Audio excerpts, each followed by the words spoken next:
This next scene is a little bit tricky. If my sled falls in this hole and pulls me with the ropes in it, I might die. So, for the sake of it, I'm gonna film it and come back here. But I have to be super careful here. Holy shit! Holy shit!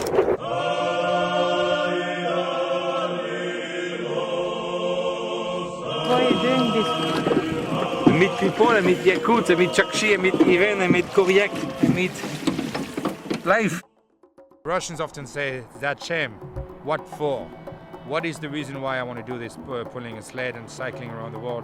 I often respond, "So I can meet you." After being the sixth person to ever finish the 1,000-mile Alaskan Iditarod on foot, Dimitri's next goal is to travel around the world using only human-powered transportation.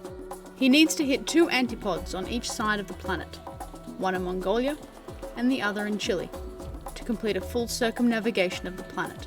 His expedition begins by crossing the Bering Strait from Alaska to Russia. With his expedition partner at the time, Carl Bushby, they venture into the only roadless section of the planet, what Dimitri calls the missing link. However, within days of crossing the Russian border, his expedition is halted as Russian police arrest him under suspicion he is a US spy. Literally, the question was, "Are you a spy?" We went through a trial, we were detained. They brought a team of investigators from Moscow that came from the FSB. We had to apologize officially to the Russian government on TV and to Putin himself. We had to say specifically, "Я не шпион, I am not a spy." After a long trial and a 54-day detainment, he realizes this is a story worth recording, so obtains a video camera to document this remarkable journey.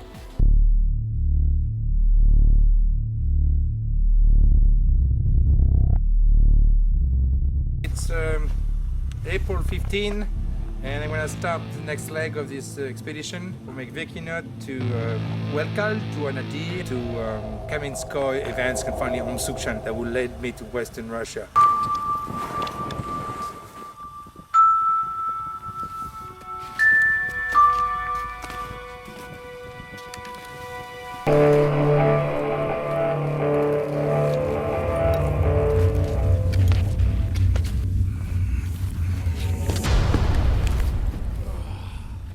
First time in my life that I have an experience with losing anything by fire. Many cities were lost by fire. My loss is a bit more modest, but it is quite dramatic for my little expedition. And I lost my tent for a stupid reason. I put my stove not right in the middle. I didn't prep it very well, didn't pay attention to it. And next thing I know, a big flame came out, and I tried to stop it, but there's nothing I could do. It went straight up, and my tent caught on fire. It could have been a lot worse. Also lucky that I'm only 3 days away from Anadi and not right smack in the middle of nowhere. So, there's right behind me a beautiful white bird. But it's a beautiful little white bird. I started to see those the last 2 days. 3! Oh, I gotta film that. Let me try, okay? Yeah. Okay, I want to explain. I'm coming across in a labyrinth of rivers coming down, and I'm aiming at the one on the right, the Muskuyu River. What could really well happen is I fall down to my hips, pull on to my sled and get back on, and I also have an axe I'm going to keep handy to be able to use in case if I need to pull myself out. 70% of the Earth's surface is covered in water. Circumnavigation of the planet therefore requires crossing oceans, unless you dare to venture into the missing link. Most of the land on Earth can be connected by roads. However, a short but remote gap remains between Alaska and Russia. Crossing the Bering Strait and over 5,000 kilometers of snow and ice brought Dimitri across the missing link to the beginning of the continuous road. The problem is that he's in my way. I don't want to fuck with him. Okay, I better turn that off. I've been pulling my sled through this stuff. So I had to backtrack and then I'm gonna follow it this way. Now you can see why those little streams are a problem. Fatso gets stuck. That's what's happened. And every time I gotta get him out of trouble. Because Mr. can get himself out of trouble. And yes, I'm talking to my sled. Yes! Who else I'm gonna talk to? Wilson? Fatso! And there's something else I'm dealing with now. Mosquitoes. Mosquitoes are in. It's a season. And not only that, but it's a first for me. Being able to ski with a mosquito net. I've never done that before.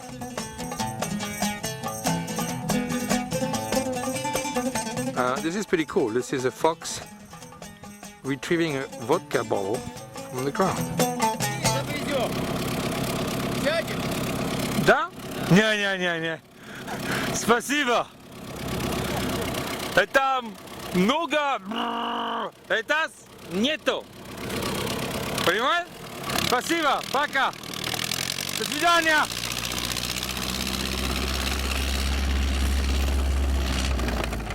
My expedition, a big part of it is the nature that I encounter and the people that I meet, the food that I eat, the cultures, the language, the religion, and that's what I'm trying to encounter and to experience as I go. So yes, it is a big part of it. An expedition is sharing what I learned from other human beings on this planet. To give you at least a visual of this Legoland. Ruben Abramovich called it the mini Anchorage. I'd like to call it also mini Hong Kong, but really Legoland. Fireworks up in Grenadier. I left a few hours ago. Here's my tent and the fireworks in the background. How about that? Why do I this? Why not? Why should I just be walking or just cycling through the world? No, hell no. I gotta dance too. It's part of life.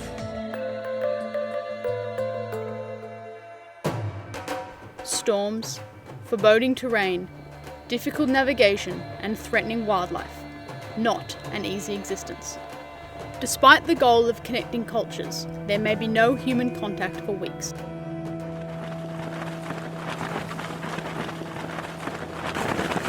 I'm really thinking of stopping this whole grandiose plan of going around the world.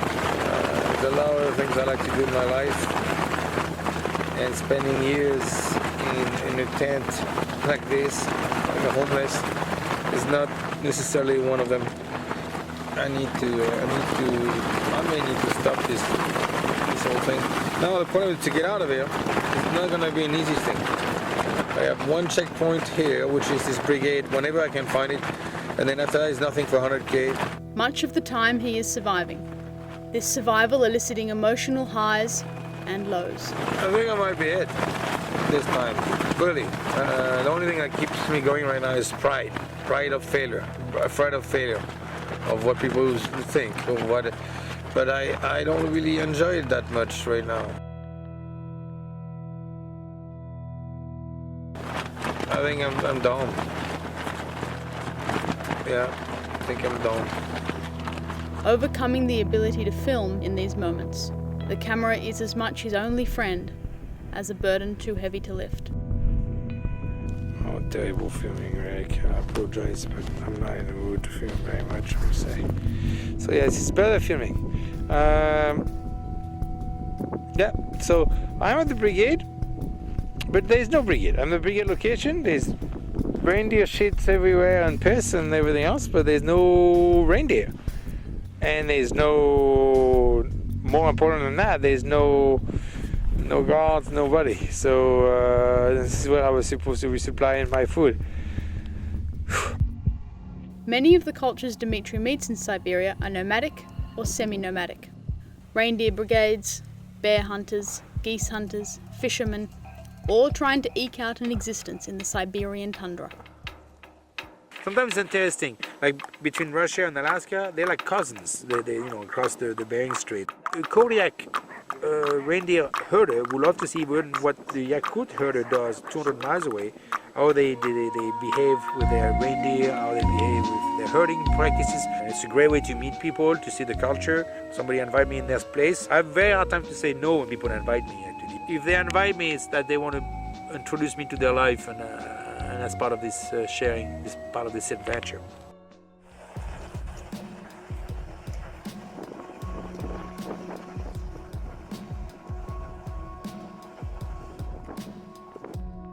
Crossing a frozen river, it's always an odd sensation. You always wonder if it's gonna be. So finally, after 5 years, finally getting out of Chukotka into Kamchatka. It feels very, very good. The only problem, no tent. We are tentless in Kamchatka. The tents flew away like tumbleweed in Western California. They flew away. We could never get them back. 2 more nights maybe to get to Slautnaye and towards Kamenskoye, Evans, Magadan, Omsukshan, West Africa. That's it. There are small townships, sparsely located throughout eastern Russia, offering Dimitri the opportunity to restock supplies and update his website.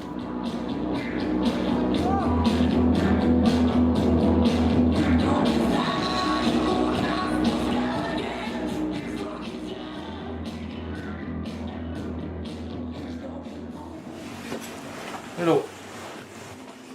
Living Slautnaye. After a week of wonderful experience here in Slautnaye, taking off for Kamenskoye in Kamchatka, my next stop. Yeah, that's a new look. It's easier in the tundra. Thanks to Anya, thank you. Traveling with my 3 roaming dogs, my 3 hobo dogs for 2 days. Fantastic experience. They've walked with me for about 10K now. I have no idea how long they're gonna walk. By now they're with me. So, I hope you can hear me. Come here, come here. 3, Idi Suda. So here are me and my 3 dogs. We've been traveling for 3 days, 45 kilometers. I have no idea how long they're gonna be with me. I may have picked them up from the Yakut guys who were fishing 5 kilometers out of Slautnaye, and they have never left. And they wait for me. They get very excited every time we start again. So anyway, so this is where I am on my way to Oakland and Kamenskoye. On the Penzina River all day today, doing curves and so on with my. You can see my 3 friendly friends. So yeah, this is a beautiful sight. I'm loving it. Of course, I'm worried about how hungry they're getting and how nasty they're gonna be when they're really, really super hungry. Because I have food for 1 dog, not for 3 dogs. And then also, the other thing I'm worried about is wolves. They may attract wolves. But on the inside, they will warn me if anything comes along, like a bear or anything like this. They're fun. They go ahead, check things out, come back. I think they've done this trail before because they're really following the Eastern Trail. And they come back, and as soon as I stop, they come back. The big guy here gets excited every time we start again. He jump, jump, jump, and then we move on.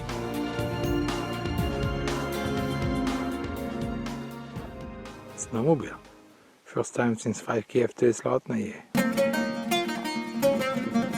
Marussia, na Kamchatka. This journey allows me to see the world, to see life, to meet people, to see it with my own eyes, and it's beautiful. Here's the type of fishing that we do, and we catch the riton. Sometimes they catch bigger ones, the shuka, and sometimes they catch koryoshka in different months. But right now, this is what's in fashion this month, the riton.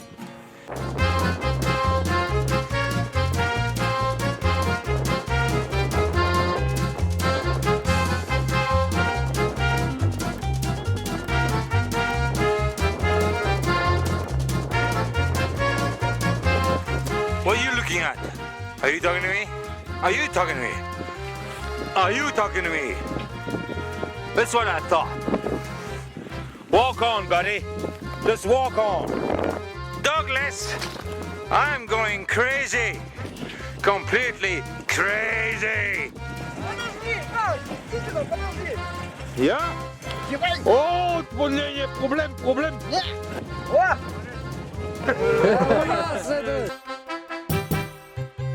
Vivienne and Igor over here, getting ready to go hunting for geese. And there are two dogs that I'm gonna try really hard not to take with me. But I like this place.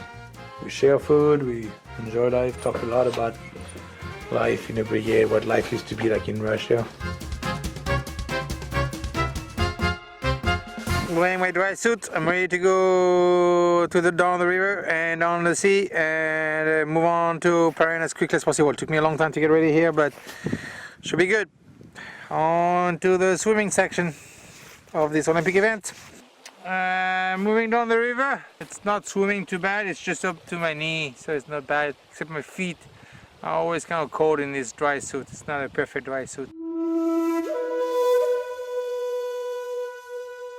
So this is where it gets ugly if you're going down the river. This is a tough section. This is really a tough section. I'm coming hopefully towards the end. I just passed the 50-kilometer pass limit. Following this coastline I will show you a little bit after. I wish I could go on the ice, but there's big gaps everywhere, so it may end up being more work and may end up losing my sled in an 8 to 10 feet gap. So in the meantime I'm launching the coast. My biggest challenge is, because my sled is pretty heavy right now, as usual, is to make sure that I don't tip it. That's the biggest issue, is keeping control of the sled as much as I can. So I'm going to make a little section here, you can see me proceed. I have 2 or 3 big rivers to cross still, and I'm a little bit concerned about it, but we'll see, we'll deal with it at a time. It's kind of nice to hear the seagulls and a few bears, a few prints here and there. And a pretty big guy. Can you feel this? Another thing I'm eating right now, which is usually not my cup of tea, is pure fat, pure. Only the Italians and Russians, from what I know, eat this stuff. Usually this is not the kind of thing I would eat for all kind of reason. But here, my body craves it. Hopefully 3 to 5 days stop and we're done. We'll see. It all depends. I have no idea what the last few miles are like, how open the rivers are, how much more ice there is along the coast. Every kilometer is a surprise.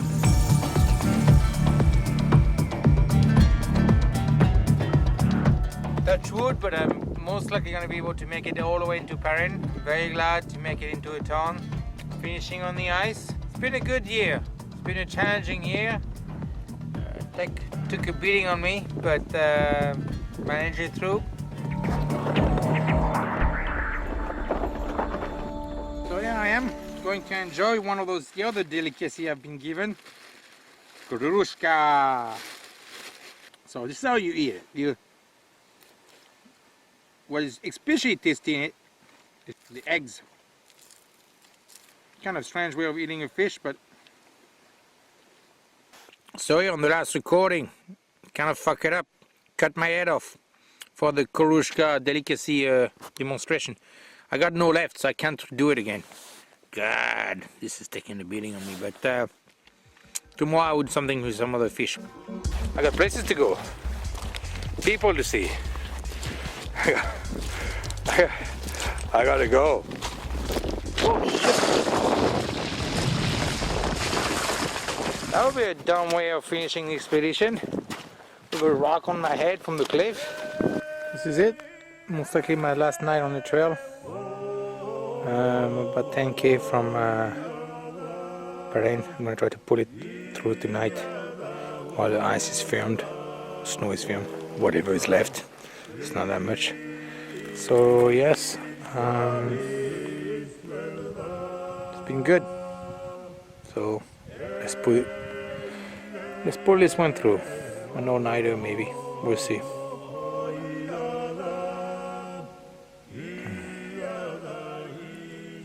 We're there. Can feel it.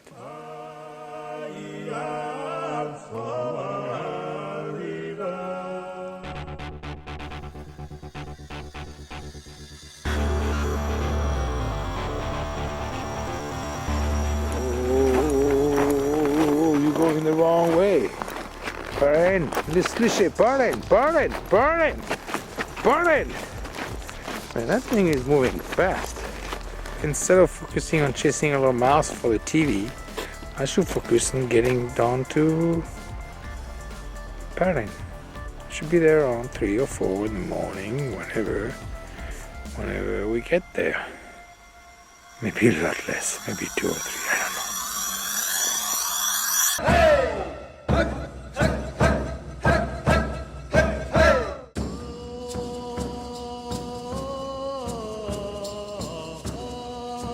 Here I am in Bering, my 18th day. I've been able to potentially negotiate my way right out of here tomorrow with the very first boat leaving. It's been good. It's been an interesting time here. I've been missing folks back home. My father had a major surgery about 2 weeks ago, and my girlfriend, of course, is back in Kazan, and my friends in Seattle, and my sister and other friends.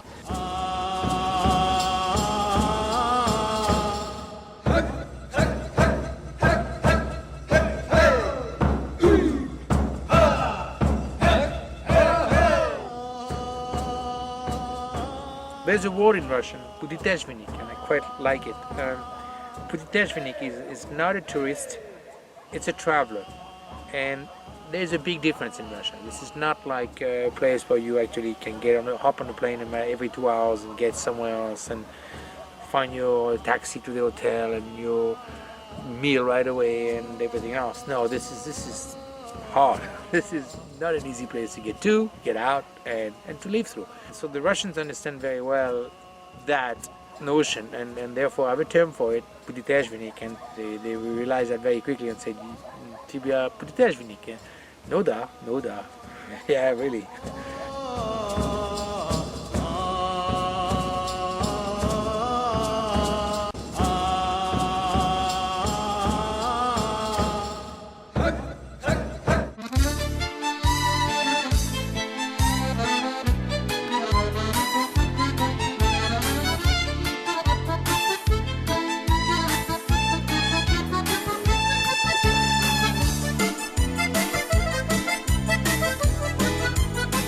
Feels like I'm crossing an ocean. I could use a tripod and do some filming of myself pulling a sled, but you get the picture. It's me pulling my sled in the middle of the ocean. All right, hear me out now. It's not getting any easier. We are 12.5 GPS kilometers from Gijiga, and I'm still tracking this trail. Try to find it in here. You can see a few white lines going there, so the game is on.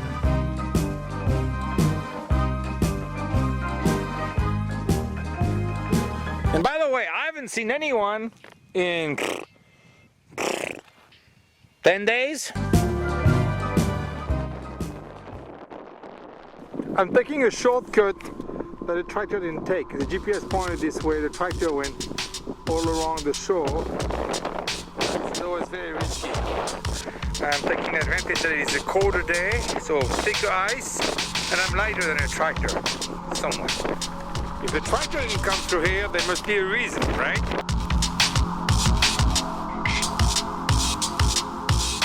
And that's Gijiga. It all paid off. I saved about 40 kilometers by taking this shortcut.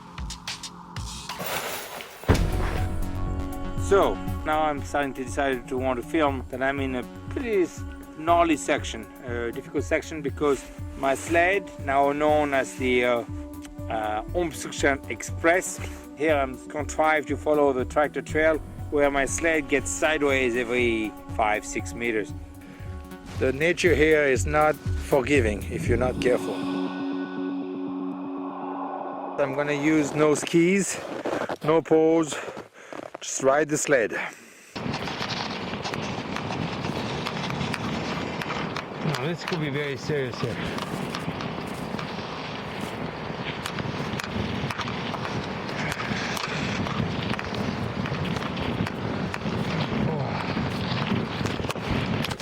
Holy shit, man!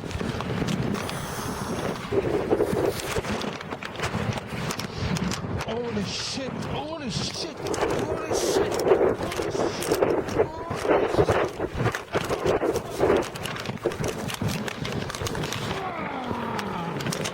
Perfect!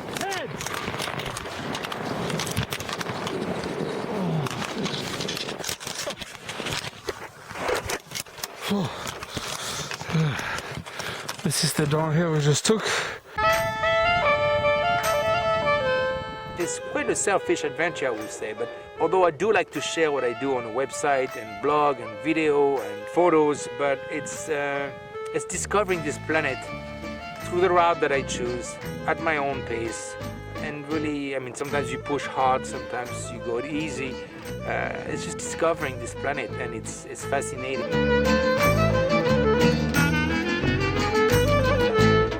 Let's talk about pain. Yes, pains. Sex is boring, sex is boring, pain is great, pain is great. I want to cut my fingers off, I want to cut my fingers off, one by one, one by one. Anyway, check this weather. It's March 30th. I just left the vans today. Light snow, beautiful sun. It's beautiful, and I'm taking a shortcut. I think I'm gonna enjoy every day. It's gorgeous. You should be here. You, and you sitting in the corner over there. You should all be there.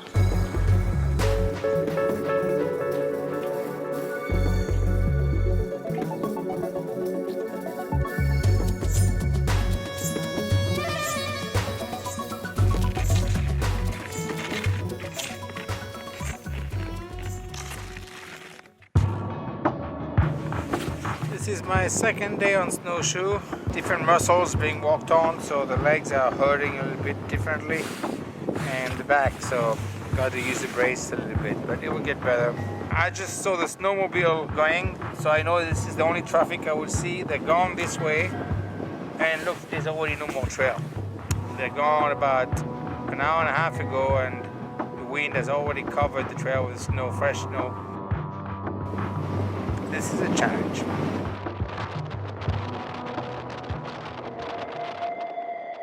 This is my 31st day, April 6th, and this is officially my piss-off day.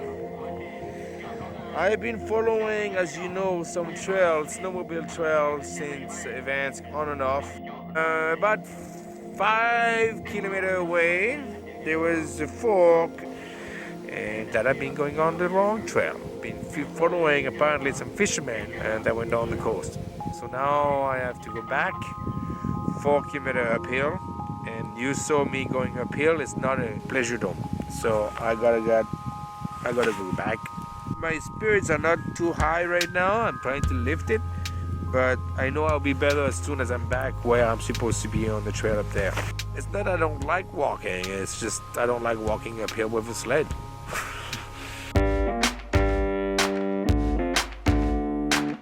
I'm trying to get back to the GPS trail, but something happened. And I took a dive. I came along this cliff, and I thought it was smooth behind, but it was a pretty deep cliff. And skis are fine. Express bent right here on both sides, a little crack below, but on the other side. But yeah, we're all good. And we're back on the snow on the GPS trail, which I will want to keep on it, I hope. I listen to myself. Why fail now? Right?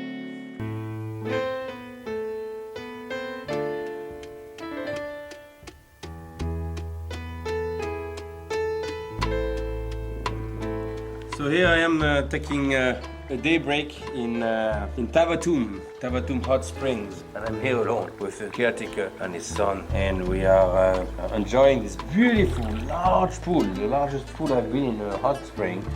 Very salty water. It's great. It's healing my wounds in my fingers. It's a great place. It's a magical place. I'm really glad I'm able to stop here one day.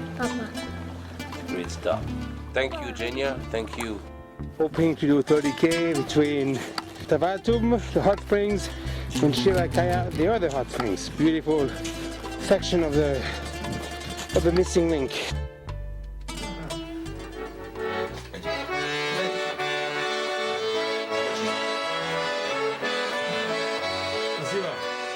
Here I am in Chiro, the hunting outpost, the bear hunting outpost.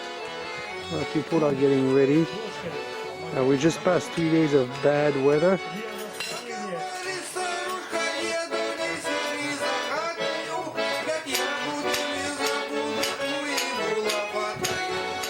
Shiroka bear hunting outpost on my way to Galina и Omtsuchat.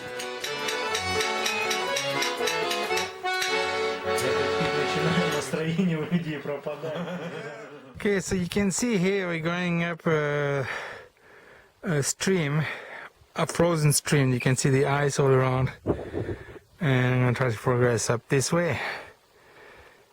See what's next.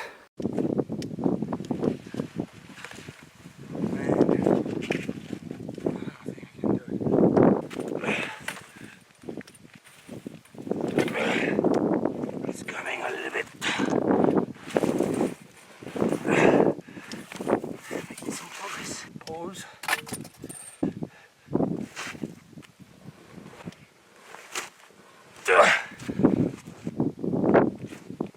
God damn. Fuck. No. This is not gonna be the way. Okay, let's go. One.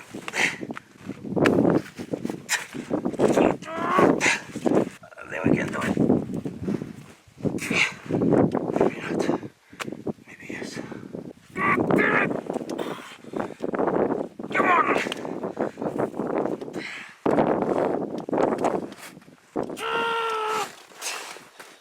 We are almost there. He's not moving. Holy shit! Okay, fine.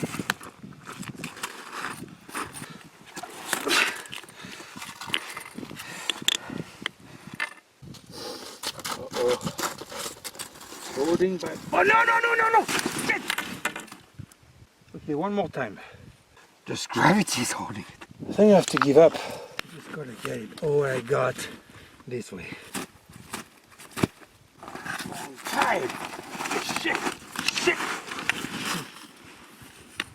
Okay. Sled one.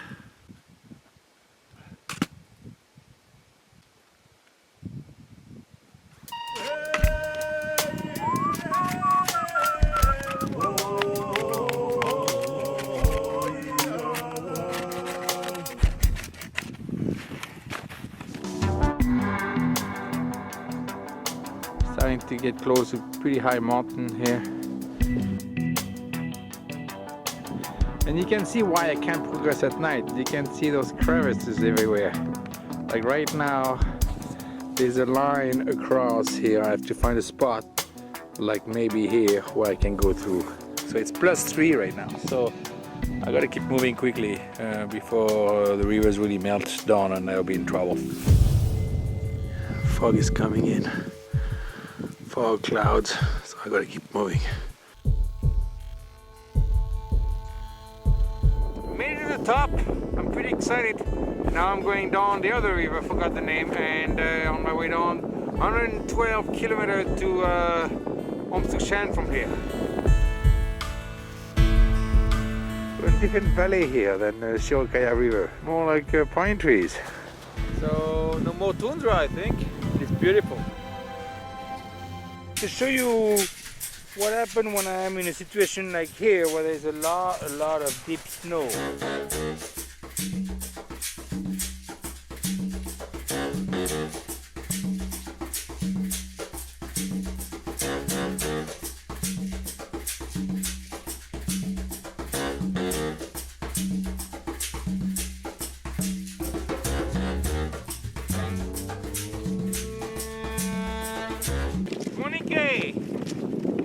Fingers in the nose, it's what only 20k, here we go. I've been progressing and suddenly my skis are just layering up underneath because the temperature, the warmer temperature, with a lot of snow on with the skins underneath. It feels like I'm walking in high heels in the middle of the tundra, and not that I have any experience in that. And so I finally realized, wait a minute, I can just walk. It's hard packed enough. I have to be careful. It's like walking on a wire. If I get off a bit to the right or to the left, boom, I'm down to my knees. Isn't it beautiful? This is why I come here. Get me mesmerized when I walk to see those triangle mountains.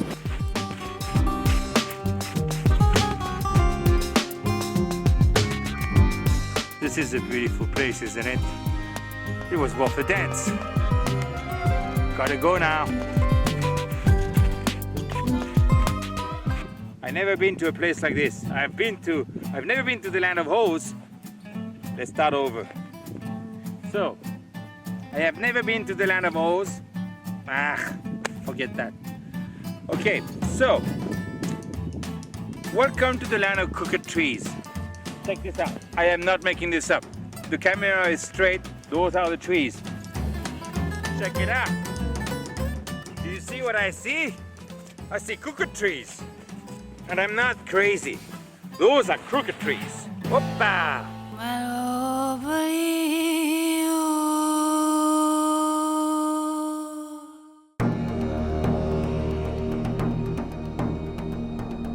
So I got 8K to Galimi, I hope, 7:25 according to my GPS.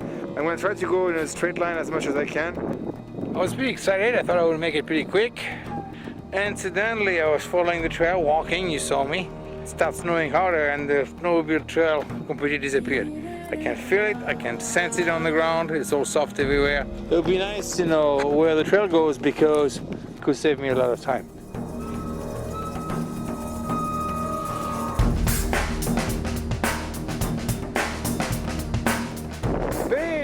Very good news! I have found snowmobile track again. As you can see, I am definitely arriving in the town of Galimi. And I'm very glad to arrive here. After this, I'm going to have a road all the way to Omsukchan, 22 kilometers away. So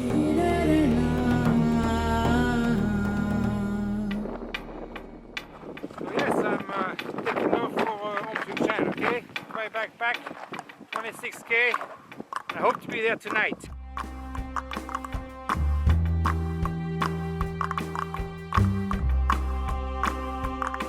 April 26th, I arrived at midnight last night from Galima in Omsukchan. I'm finished with the missing link. I'm very excited. This is the end of the road that goes all the way to West Africa.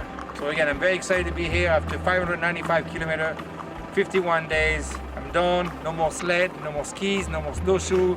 Now I'm moving on to my bike. This is a new life for me. Passing from the missing link onto a bike and to the first continuous road in over 5,000 kilometers will deliver Dimitri to the border of Mongolia. Dimitri moves faster into civilization and remnants of ancient cultures.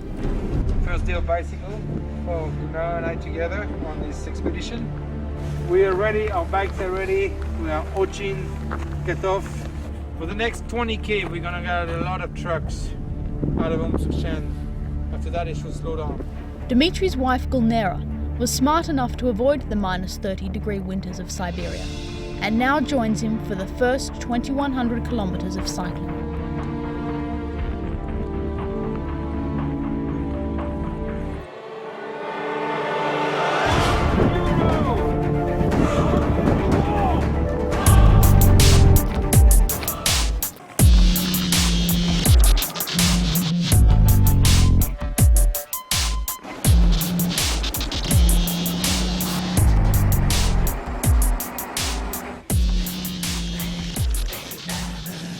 Today we had a little problem for Gunnar. She got stuck in the mud while being passed by a truck and I bent the derailleur.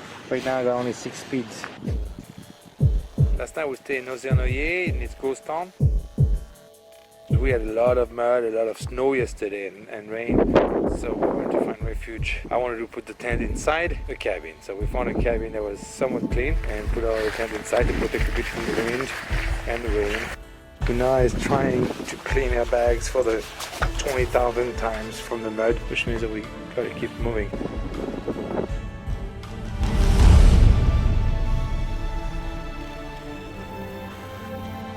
Anything you want to say for anyone? I like to be here. Look at this beautiful nature.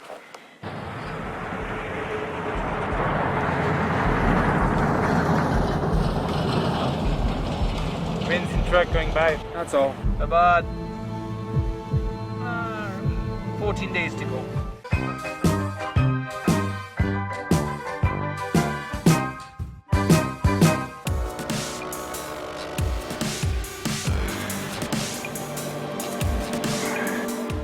Oh, it's ice underneath.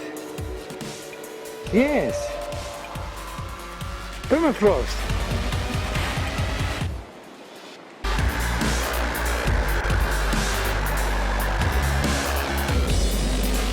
Whoa, whoa, whoa, whoa, whoa, whoa, whoa,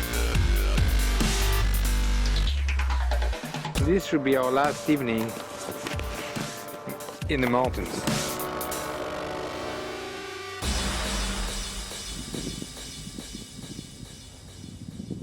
We have to find a way to go across the water without a ferry, because doing a circumnavigation of the world human power, that requires no ferries. Dima, what's your kaif?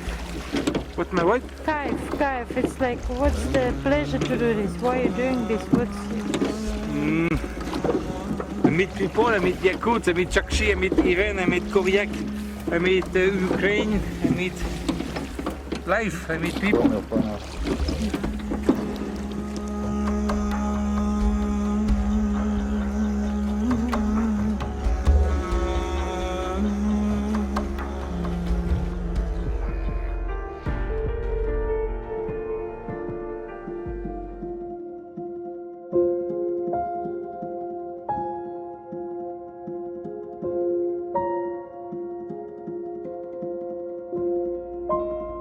And why did I stop 1 month? Well, it's very simple. My father passed away in France, and in a very tragic and sudden death. And he actually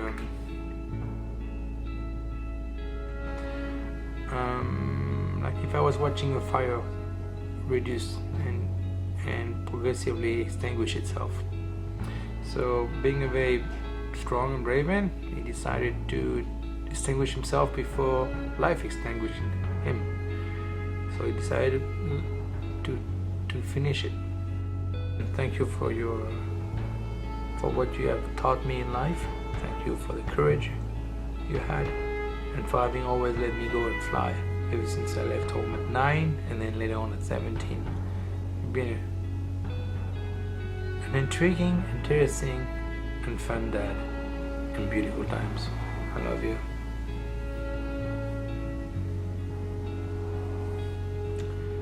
It's gonna be a good time to clear up my head on this bloody next 1400 kilometers before I get to see Gunnar again. I need to spend the time alone and finally digest all what has happened the last month. It's not easy.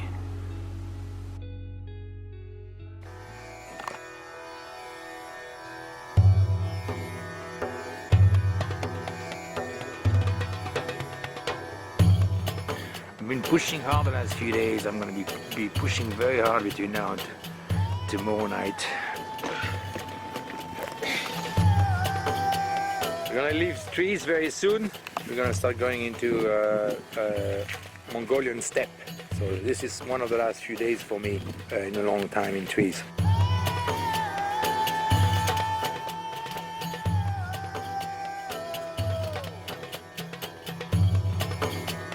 I'm in Mongolia, about 50 kilometers from the border south, and I'm going to take you through this for about a month or more, I have no idea. It might be time to go biking because the sun is rising. Oh, Champs-Élysées! Oh, Champs-Élysées! When you bicycle or walk, you can see it happening a lot more. This allows me to see the world at a natural pace, where I actually can digest it or process what I see as I move forward.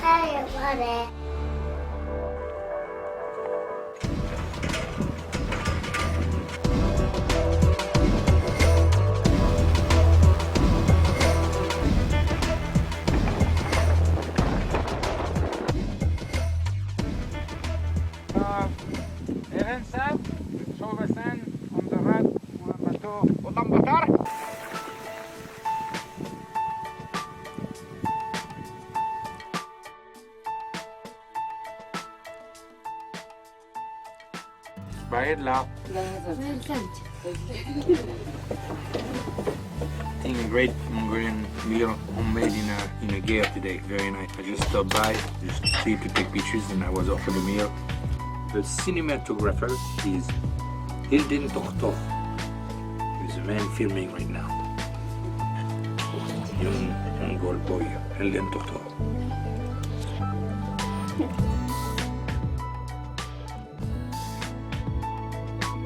But out here in Eastern Mongolia, there's not too many people living, but there are people living that you can always see. They just live very, very squatted across. Very strong nomadic culture still.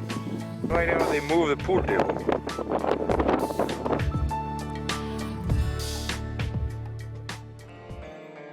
Chucky, anyone? So what do we think? This or this? Here we are.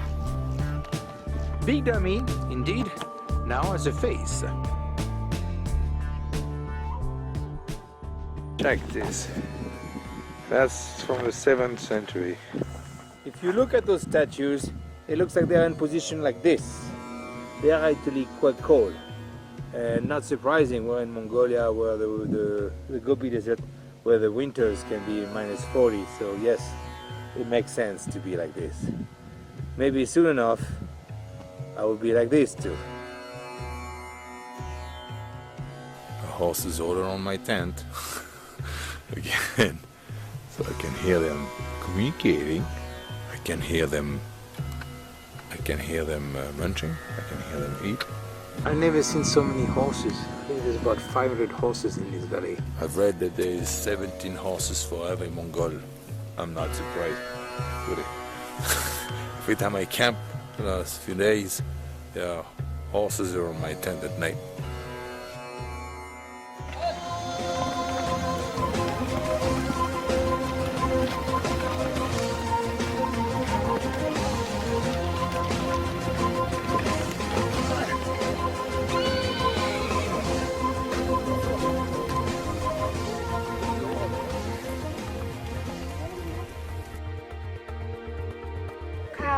Yes, very good, very good. Souvenir, Mongol souvenir.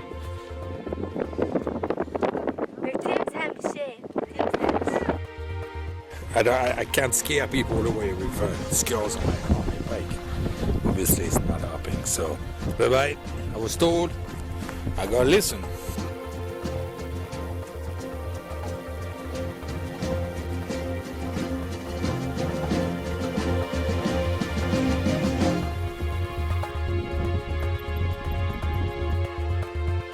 Horse's head stays. This is beautiful to be here. I've seen today about 5 motorcycles and 3 cars.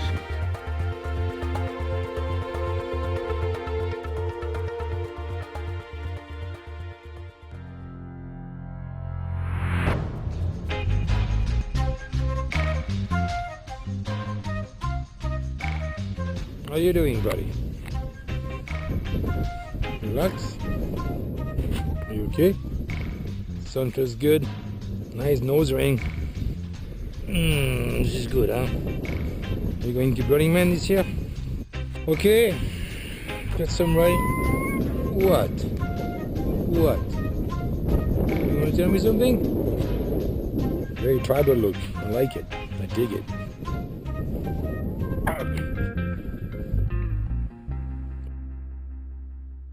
Sand dunes in Mongolia. I'm very glad to be here. This is beautiful.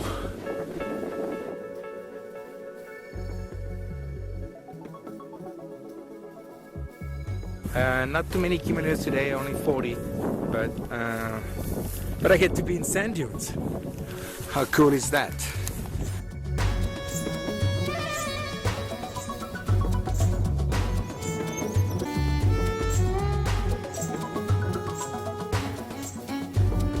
Here I am in Karakorum, near the place that Genghis Khan chose to be the capital of the country, where they used to have thousands of people living there. To say hello with all my friends, all beautiful horses that have been had the privilege to be placed here.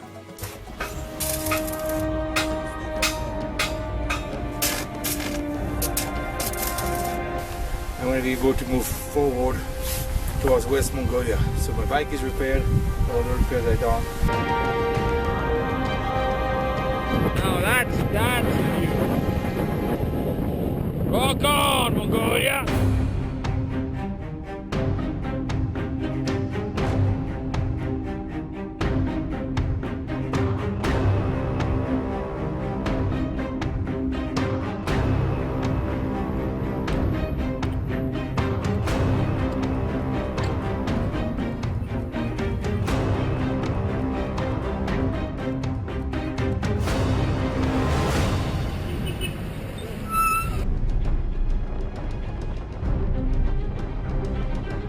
Climbing in 3 sections when you have too much weight is what you gotta do.